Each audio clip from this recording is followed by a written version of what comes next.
to say thank you para po sa ating pong mga tatay. Ano po? Kaya kung katabi niyo yung tatay niyo, ngayon pa lang sabihan niyo na, kung tatay niyo ang kalapit niyo, ha, sabihan niyo ng thank you tatay.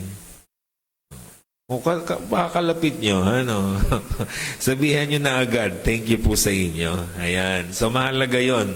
So, kung hindi niyo kasama ngayon pag-uwi niyo at naroon ang tatay niyo, nakaupo lang habang naghihimas ng manok, ano, sabihin niyo ay, thank you tatay. Ano? Ano? O kung siya'y nasa ibang bansa, mamaya ay tawagan nyo, i-chat nyo, thank you tatay. Ano? At kung nasa langit na siya, ay thank you po rin tatay. Ano? Pasalamatan natin sila. Napakasimpleng salita, pero napakahalaga na madalas hindi naririnig ng mga tatay mula sa kanila pong mga anak. Kaya practice nga tayo, sabihin, thank you tatay. Alam niyo ba that being a father is one of the most unsung, unpraised, unnoticed, and unappreciated position in the family? Sabi nga ng isang pag-aaral, kung magkakasabay i-celebrate ang Mother's Day at Father's Day, sabi sa pag-aaral 78% ang magse-celebrate ng Mother's Day, 22% lang ang magse-celebrate ng Father's Day. Ano? Salamat at hindi sila nagsabay. Ano? At magkaiwalay sila. Ano? Because father is a thankless position in the family. Totoo naman yan. Kasi hindi kasing halaga ng nanay ang pagtingin natin sa mga tatay ng tahanan. Iba ang pagbibigay halaga natin compare sa nanay. Diba? Kaya nga madalas maraming mga anak, mas okay lang silang ang tatay ang maunang mamatay kaysa sa nanay. Mahirap kasi pag ang tatay ang nahuli. Ano? Kaya madalas talaga inuuna ang tatay. Ano? Kasi nga iba ang pagtingin natin sa nanay. Ibang-iba. Ano? Kaya nga napaka-unfair. Tingnan nyo ha, baka sa mga celebration ng Father's Day and Mother's Day, sa bahay, pag Mother's Day, may pabulaklak, full of surprises. Diba? Madaming gifts, out of town, matagal lang nakabook. Pag Father's Day, lilipas din yan. Diba? Ganun tayo sa social media. Malayo pa ang Mother's Day, ang dami ng ads. Ang dami ng mga post. Diba? Pag Father's Day, di mo nga ramdam na, Father's Day pa lang ngayon, nagulat pa nga tayo, di ba? Ngayon na ba yun? Di ba nakakagulat? Na Father's Day na pala. Even sa church, sige yung program nyo. Tingnan nyo. Walang Father's Day. Pag Mother's Day, may Mother's Day yan. Ba't ngayon parang wala? Brother Job, ha? Nakaligtaan mo, father ka, ha? Di ba? Pag Mother's Day, may nakalagay dyan, Happy Mother's Day. Pag ngayon, walang Father's Day. Ano? Tapos pag Mother's Day, puro papuri ang binibigay ng mga pastor. Diba? Ang babait po ng mga nanay natin, mga sakripisyo nila. Pag Father's Day, sesermonan. Yung mga tatay na yan. Ano? Hindi ngayon. Pasasalamatan po natin ang lahat po ng mga tatay natin. Being a father is not an easy task. Napakabigat na trabaho po niyan. Hindi lang halata sa mga tatay kasi minsan mga mukhang paisi-isi lang sila. Pero mabigat ang kanilang mga ginagampanan sa pamilya nating ginagalawan. Kaya yung matamis na thank you, wag nating ipagkakait sa kanila. Ano po, yung salitang salamat, ano po, para sa mga tatay. Hindi perpekto ang mga tatay ng tahanan. Marami din silang pagkukulang, mga pagkakamali, pero naniniwala ako ginagawa nila ang lahat para ma-provide at maibigay ang lahat ng pwede nilang ibigay para sa kanila pong mga anak. Sapat na dahilan yon para pasalamatan natin sila. So, thank you po sa lahat po ng mga tatay po natin. Ngayon ang tanong, anong dapat natin ipagpasalamat sa mga ama ng tahanan? So, thank you tatay for what? Diba? So, yan yung dapat nating sagutin. Of course, number one, thank you tatay for being a good provider. Diba? So sabihin natin yan sa tatay natin, pag uwi natin o kasama natin, thank you. Kasi good provider ka. Diba? Lahat ng kailangan ko ibinibigay mo. Salamat sa inyong pagtatrabaho, pagpupuyat, pagpapagal, pagsasakripisyo para matugunan ang pangangailangan ng ating pong mga tahanan. Para may maisuot na bagong damit ang mga anak, may makain, may matirhan, makapag-aral at makabili ng kanilang mga pangangailangan. So thank you for doing your duty as a provider. Ito ang pangunahing trabaho kasi ng mga tatay. Ang siguraduhin na merong pagkain ng kanila pong mga anak. Di po ba? Do you remember this story of the prodigal son? Naalala niya, meron siya 2 anak, yung isa humingi ng mana at nagbigay naman yung tatay kasi may kakayanan siyang magbigay, mag-provide ng pangangailangan ng kanyang mga anak kasi mayaman siya. Diba? Kaya nga kaya niyang magbigay ng pamana para sa kanya pong 2 anak kasi nga good provider siya. At sana ganun din po tayong lahat, mga tatay. 1 Timothy 5:8, if anyone doesn't provide for his relatives and especially for his immediate family, he had denied the faith and is worse than an unbeliever. Isa pong katunayan daw na tayo isang mananampalataya, especially sa mga tatay, kung good provider tayo. Yan daw ang katibayan na tayo po ay tunay na mananampalataya. If a father does not provide materially for his family, ang sabi po ng verse, mas malala pa siya sa mga unbeliever. Diba? It is worse than unbelievers, sabi niya.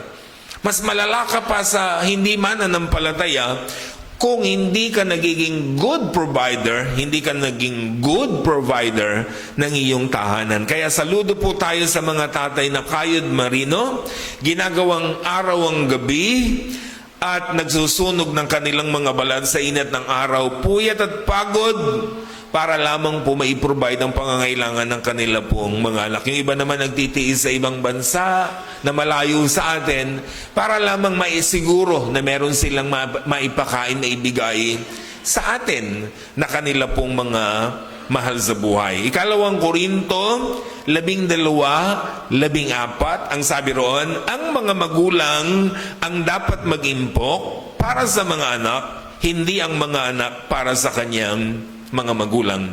So mga anak, hindi nyo trabaho na mag-impok para sa mga magulang.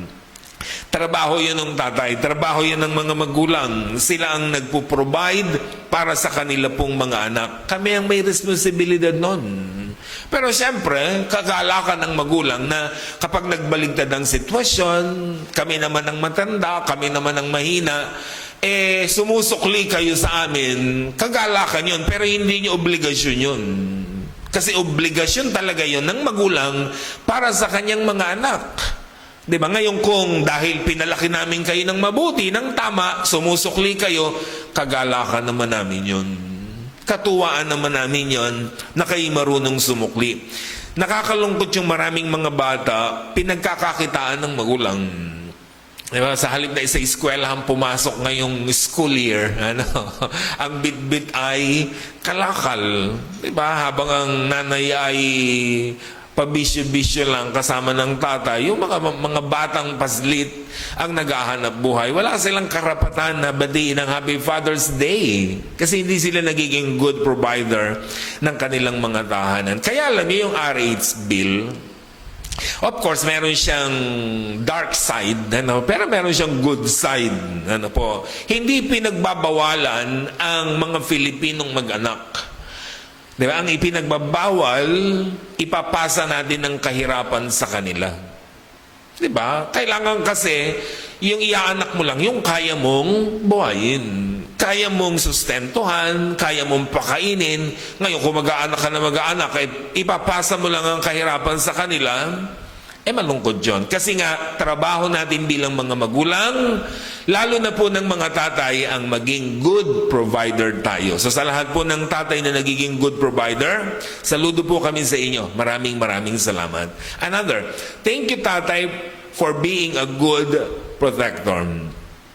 Ang mga tatay ng tahanan, yan po yung mga nagpuprotekta sa atin. Sabi nga ng Psalms 91:11, ang Ama natin sa langit, for He will command His angels concerning you to guard you in all your ways.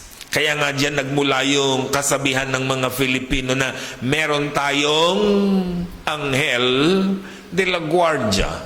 Kasi daw ang Ama natin sa langit, pinadadala niya ang kanyang mga anghel to protect us, to guide us. Diba? Para hindi tayo mapahamak, hindi tayo malagay sa mga sakuna. Laging may nagpuprotekta sa bawat isa sa atin. Ganun ang Ama natin sa langit. Yung tatay natin sa lupa, wala yung anghel na isinusugo. Pero lahat gagawin niya to protect us.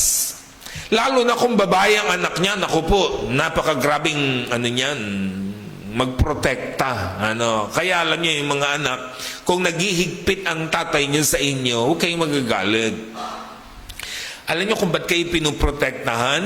Kasi ayaw nilang mapahamak kayo. Ayaw nila kayong mapasama, kaya sila naghihigpit.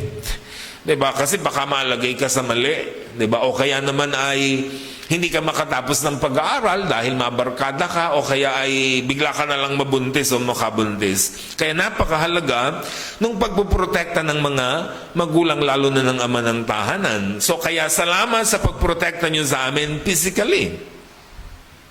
Fathers are responsible for the physical security of his family, most especially of his children. Kasi nga tayong mga tatay ang mas binigyan ng pinakamalakas na katawan, di ba, para magprotekta ng ating pong sambahayan.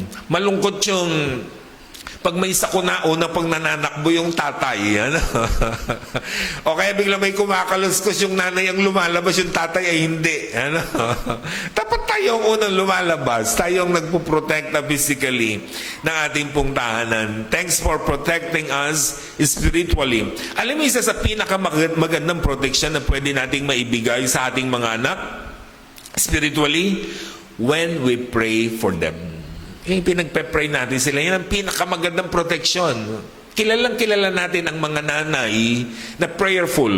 Talagang iniisa yan. Pag nagpe-pray ang nanay, iniisa-isa mga anak niya. Kahit 12 yan. Talagang isa-isa pinagpe-pray yan. Paano ang mga tatay? So we must pray for our kids. Pinagpe-pray natin sila. Diba? Araw-araw ng ating pong mga buhay. Yan ang pinakamagandang protection na pwede nating ipagkaloob sa mga anak natin. Paglabas nila ng bahay, pagpunta ng eskwelahan, we pray for them. Diba? Job chapter 1 verse 5. Tuwing matatapos ang alinmang handaan, maagang nagbabangon si Job, kinabukasan upang ipaghandog ang kanyang mga anak sa pagbabakasakaling lihim na nilapastanganan ng mga ito ang Diyos. Mayaman kasi sila, mahilig sa kainan ng kanyang mga anak. Diba? Maraming mga parting ginagawa everyday ng kanilang buhay. Sa tuwing matatapos ang party, anong ginagawa ni Job? Nagpe-pray, naghahandog para sa kanyang mga anak. Baka daw lihim nilang nalapastanganan ng Diyos, humihingi na siya ng sorry para sa kanyang mga anak. So napakahalaga kasi that we pray for our children. Ang malungkot kasi sa atin, we pray for them pag paglulong na sa bisyo, pag nakakulong na, pag may sakit na. Dapat ngayon pa lang. Sabi nga ng kasabihan, di ba? Prevention is better than cure. So napakahalaga, we prevent na mangyari sa kanya yung masama kung ngayon pa lang pinagpe-pray na natin. Hindi masamang ipag-pray kung may masamang nangyari sa kanila. Pero hindi sana mangyayari yon kung ngayon pa lang pinagpe-pray na natin sila. Kaya napakahalaga, we pray for them. Iniisa-isa natin. So sa mga tatay, pinagpe-pray ba ninyo mga anak nyo? Diba? Suggestion ko sa inyo, habang siya'y natutulog, patungan mo ng kamay. Sabi mo, alisin niyo po ang demonyo sa batang ito. Pray over niyo habang natutulog. Kasi habang gising, tatawanan ka lang niya pag pinagpe-pray mo. Pero pag tulog, talaga i-cast out mo yung demonyo sa katawan niya. At babait yan. Magugulat kayo isang araw na ang bait-bait na ng anak niyo. Diba? Pagpe-pray natin sila. Gawin niyo yan. Gawin niyo yan. Habang natutulog anak niyo, patungan niyo ng kamay pag-pray niyo. Diba? Gawin niyo, lalo na ng mga tatay. Napakabisa niyan para sa mga anak natin. Another, thank you, tatay, for being a good teacher. A good instructor. Salamat sa inyong mga pagtutuwid, pagtatama, pagtuturo para sa amin. Tandaan ito mga kapatid, ang pagtuturo sa anak, ibinibigay sa tatay. Sa tatay yan ibinigay. Malungkot sa mga tatay ganito. Sasabihin nung nanay, "Uy, turuan mo nga yung anak mo." "Oh, ba't ako? Ikaw ang nanay." Malungkot yun. Ano pag ganyan ang dialogue? Ano? Sagutin nyo mga nanay. Pag gano'n, ba't ako? Ikaw ang tatay. Tsaka basahan mo, Ephesians 4:6-4. Fathers, tatay, ang kausap hindi nanay. Do not exasperate your children, instead bring them up in the training and instruction of the Lord. Sinong kinakausap? Tatay. So ang pagtuturo sa anak, hindi ibinibigay sa nanay. Ibinigay po yan sa tatay. Kaya ang mga tatay ang nagtuturo ng anak. At ano ang dapat nating ituro sa anak natin? Deuteronomy 11:18-21. So commit yourselves wholeheartedly to these words of mine. Tie them to your hands and wear them of your foreheads as reminders. Teach them to your children. Talk about them when you are at home and when you are on the road, when you are going to bed and when you are getting up. Write them on the doorpost of your house and your gates. Take note, anong result?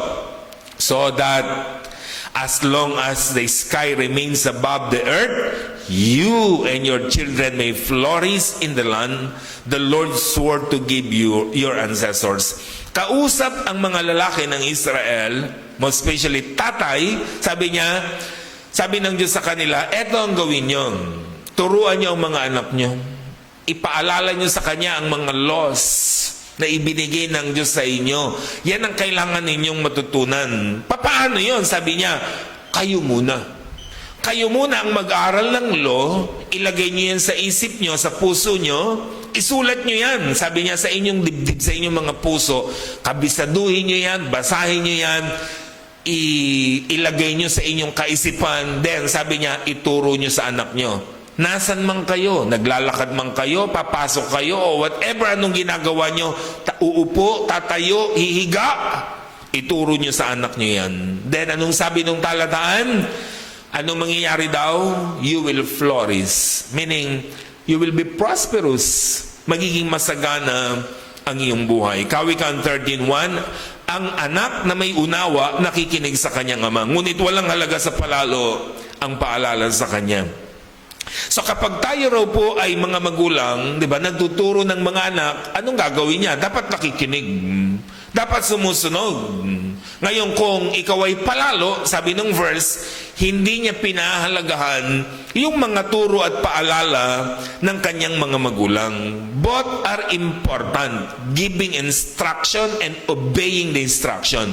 Ang nagbibigay ng pagtuturo yung tatay, sinusunod naman yun ng anak. Dapat ganun ang nangyayari. Kasi nga, teaching is two-way. You instruct, you teach your children, and of course, they obey your teaching and your instruction. Dapat ganun na nangyayari. Tingnan sabi ni Solomon sa kanyang anak. Proverbs 4 verse 1-4. Hear, my children, the instructions of a father, and give attention to no understanding, for I give you good doctrine.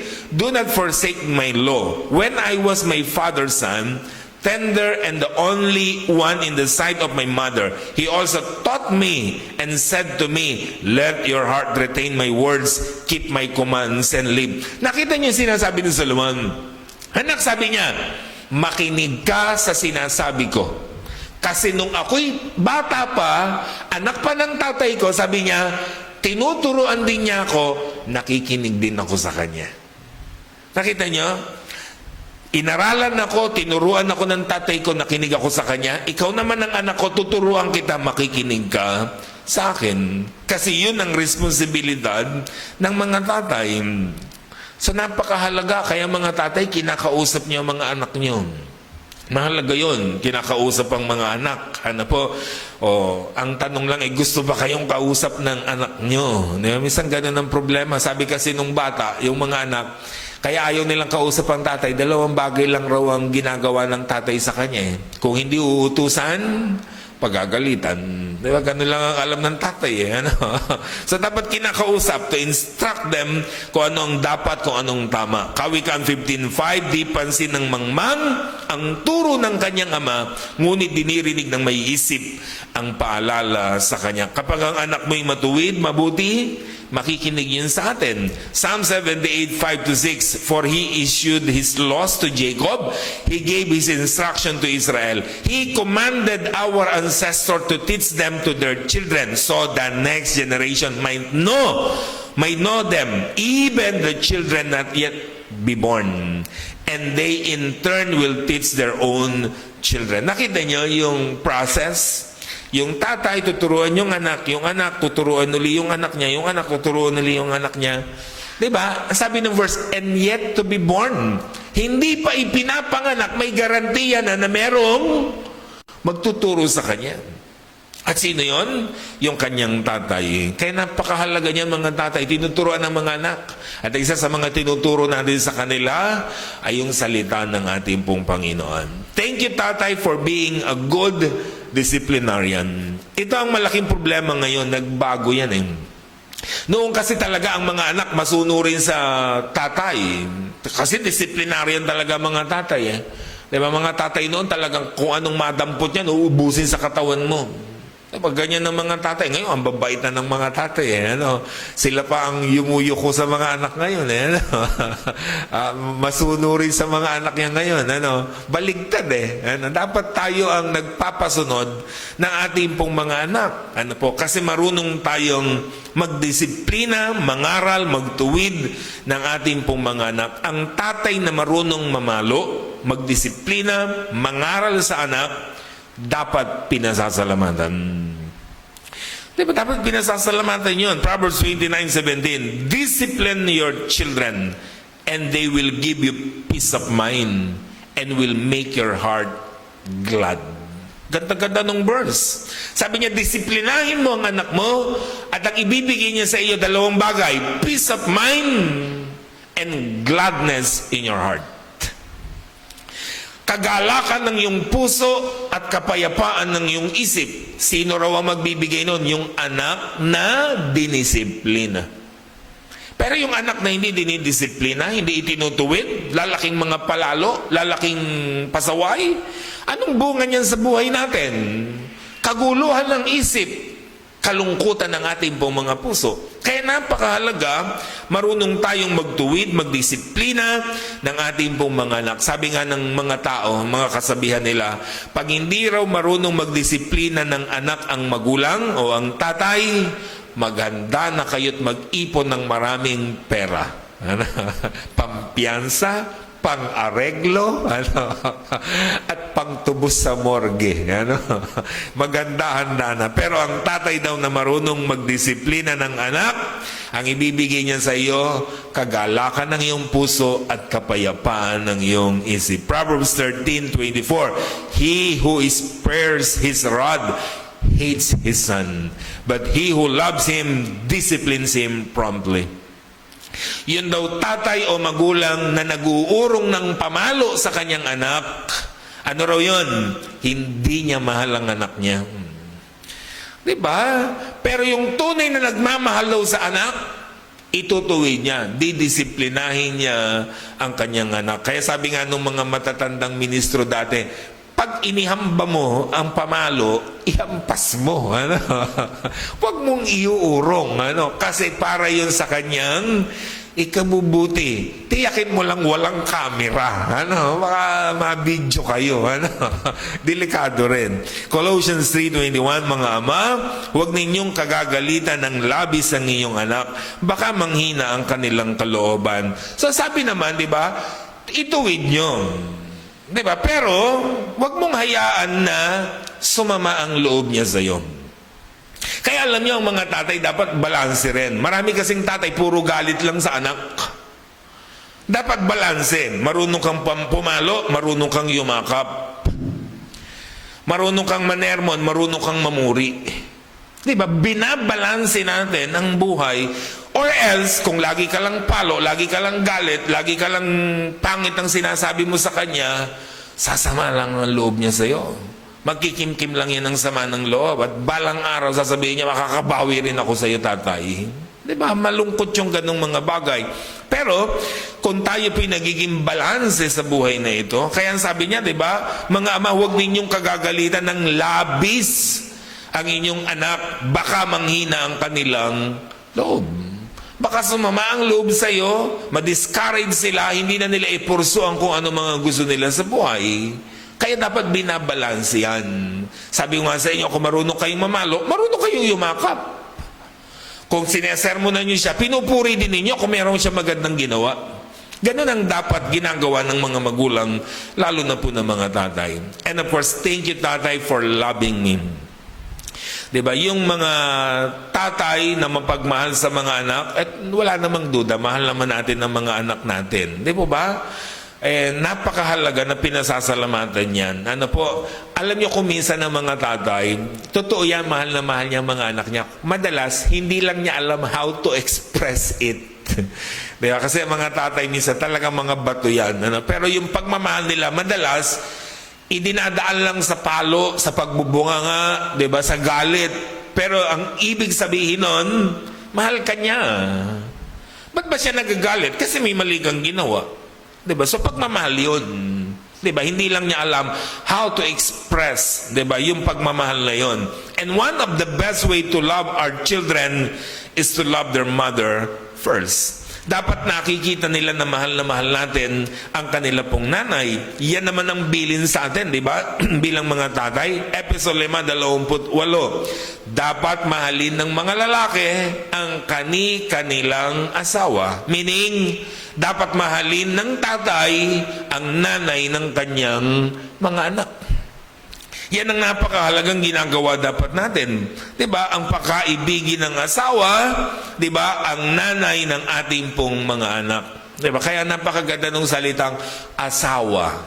Ano? Alam nyo, dapat mahalin ng asawa hindi dahil baba natin sa kanya ka nakaasa. Ano? Kaya mahal na mahal mo lang kasi nakaasa ka sa kanya. Ano? Asawa. Ano? Another, mahal, hindi dahil sa awa.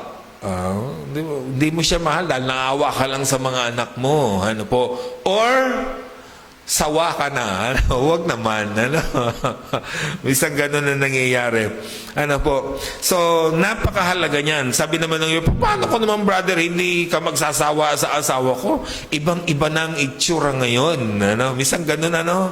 O, kung maglalagay ng picture na before and after. Ano? Diba? Actually, sabi nga ng isang nabasa kong article, may babae daw na pumapangit. Alam nyo, kagagawa din ng lalaki. Alam nyo kung bakit pumapangit daw ang babae, mga asawang babae? Tingnan mga asawa mo kung pumapangit. Ano? Ay, hindi po ganda-ganda niya. Ano? Sabihin. Ano? Una, alam nyo kung ba't pumapangit ang asawang babae? Una, pag wala siyang pera. Naku, ang pangit-pangit niyan. Ano? Pag walang hawak na pera. At pangalawa, pag pinagtataksilan siya. Ano? Pag ang babae nagsimula ng kutuban, magduda at makaramdam na pinagtataksilan siya, papangit yun. Kaya kung gandang-ganda pa ang asawa nyo, maraming pera yan at tapat kayo sa kanya. Ano po? Another way to love our children is to accept them for who they are. Yan ang dapat mga tatay. Tinatanggap ang anak natin. Hindi tayo namimili ng anak. Alam mo sa pamilya natin, pansinin nyo ha, sa mga anak natin o tayo sa family natin bilang mga magkakapatid o kung may kilala kayo, laging ganito. Merong laging honor sa ating pamilya at laging merong dishonor. Nakita nyo? Meron sa pamilya laging honor at laging may dishonor. Ano? Laging napaparangalan at laging umaakit ka sa stage. Yung isa naman laging ang pinatatawag sa principal office. Ganun sa family. Sa family, laging merong beauty at merong Beast. Sino kayo ron? Di ka mga katabi mo, siya ba yung beast o siya yung beauty? Ano? Laging ganun, di ba? Napansin nyo? Kasi sa amin, ako yung sa beauty. Ano? Oh. Meron naman tayong anak, ang pangalan niya, Maria Isabel. Pero pakiramdam niya siya si Totoy Bato. Oh. Di ba? Pangalan niya, Maximo. Pero pakiramdam niya siya si Jezebel. Diba? Ganyan talaga. Anong gagawin mo? Ilulublob mo sa drum. Sino ka? Jezebel po. Ano? Lulublob mo ulit. Jezebel po. Lublob mo ulit. Darna na po. Ano? Diba? Anong gagawin natin sa anak na ganito? Itatapon, ikakahiya, palalayasin, itataboy? Ba't pa kayo naging tatay? Ba't pa kayo naging nanay? Ba't pa kayo naging magulang? Kung kayo mismo na magulang niya, hindi niyo siya tatanggapin, sinong tatanggap sa kanya? Di ba tayo ang unang tumatanggap sa kanila? I'm not saying na konsintihin sila. Katatapos lang natin ng lesson, Genesis 19, sinunog ang mga yan. Di ba sa Sodoma at Gomorrah? Ang sinasabi natin, tanggapin muna natin sila, tsaka natin turuan, aralan, at ibigay ang mga paalalang dapat nilang maintindihan. Ngayon, sabi natin, ang kinondem ng Bible is, homosexuality. Pakikipagrelasyon at pakikipagtalik sa same sex. Ngayon, kung siya si Maximo, pakiramdam niya si Jezebel. Kung siya si Maria Isabel, pakiramdam niya si Totoy Bato. Hanggat hindi siya pumapasok sa relasyon sa same sex, diba? Okay yon. So, kailangan nating itinutuwid yung ganitong mga bagay. Pero hindi natin sila kukonsintihin. Ang sinasabi natin, tinatanggap natin. Yun ang napakahalagang ginagawa ng mga magulang. We accept everybody. Magkakaiba ang mga anak natin. Hindi mo pwedeng hanapin si bunso kay kuya, si ate kay bunso. Magkakaiba sila. Meron silang sariling identity. Yung identity nila, tanggapin natin. Kasi sabi ko nga sa inyo, kung tayong tatay nila, magulang nila, hindi mo sila tatanggapin, sino bang tatanggap sa kanila? Tayong unang tatanggap. Sasabihin ng iba, ang ate mo, 5 years old lang, grade 1 na. Ikaw, 8 years old na, di ka pa matatapos-tapos sa grade 1. Di ba? Bisang ganon. Ang ate mo laging nakukuhang maid of honor. Ikaw pa laging sa November 1. Di ba? Ang ate mo laging top 5. Ikaw, top 5 sa huli. So, kailangan tinatanggap yon. Yung mga anak ko, dadalawa yon, magkaiba sila. Alam ko yon, kitang-kita ko magkaiba sila. Alam niyo kung pagkakaiba na isang mga asar at isang madaling maasar. Mamili na lang kayo kung sino sa kanila yon. Isang joker at isang seryoso. Ganun sila. Alam niyo, isa lang ang nakita kong pareho sila. Pareho silang pogi. Yun lang. Yun lang nakita kong pagkakapareho nila. At kasalanan ko yun. Kung ba't sila naging ganun. Another. Thank you, tatay, for being a good role model. Ang sarap mapakinggan sa anak, yung gusto nila paglaki nila, katulad ng tatay nila. Tama? Ang sarap na. Yung sasabihin ng anak mo, alam mo, gusto ko paglaki ko, katulad ng tatay. Kung babae naman, paglaki ko, gusto ko mapapangasawa ko katulad ni tatay. Ang sarap nun. Kasi kitang-kita nila na naging good role model ka sa kanila. Nung maliit ang mga anak ko, gustong-gusto nila maging pastor. Yeah, totoo. Maliit si Gayus, tas maliit si Sa. Gusto nila maging pastor. Ngayon, nag-iba na. Yun nga lang. Ba't kaya? Ba't kaya nag-iba? Pero masarap yun, napapakinggan yung pag gusto nila paglaki, katulad sila ng tatay nila, diba? Kaya nga may kasabihan, diba? Like father, like son. Kung ano ang tatay, ganun ang anak. Kung anong nanay, ganun din ang kanyang mga anak.